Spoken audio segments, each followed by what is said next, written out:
The following is a sports presentation of the University of Nebraska's radio station, your home for continuous coverage of the Nebraska Cornhuskers. 90.3 KRNU, Lincoln, Nebraska.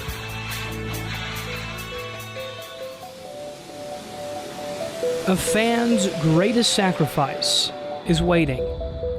There's a silence that deafens the days between season's end and its rebirth.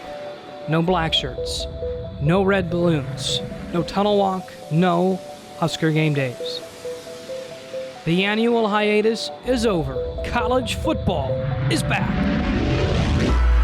One back in the backfield. Armstrong has the shotgun snap. He fakes the handoff to Wilbon. Has Westerkamp on the end around across the 10, now down to the 5, and into the end zone for the touchdown. Misdirection on all parts of the field for Nebraska. What a block on that near side by Another Stanley. run by Tommy. He's got a hole. 25-20. There he goes. Slips a tackle. 10, 5. Touchdown, Nebraska. Tommy Armstrong, 34-yard burst, and the Huskers Nebraska in honor of Sam Foltz, who was tragically killed in a car accident. And late July will only send 10 out for the punt. Caleb Lightbourne, the punter, is not back. Nebraska will take the delay of game penalty as the play clock winds down.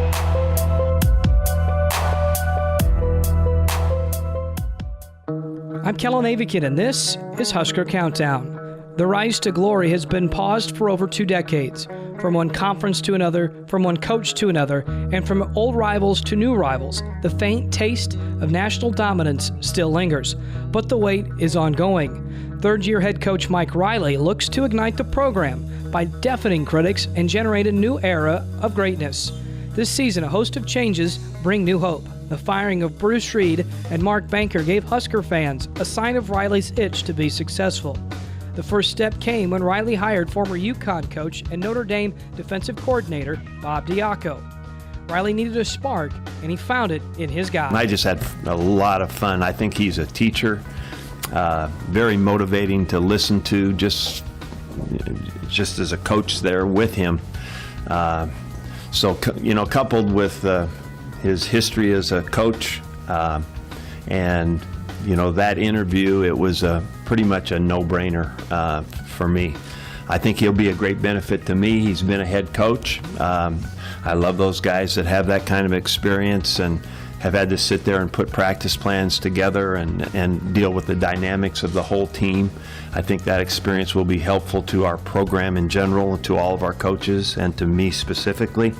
Diaco will have his work cut out for him. He'll be bringing in a 3-4 scheme, changing it from the original 4-3.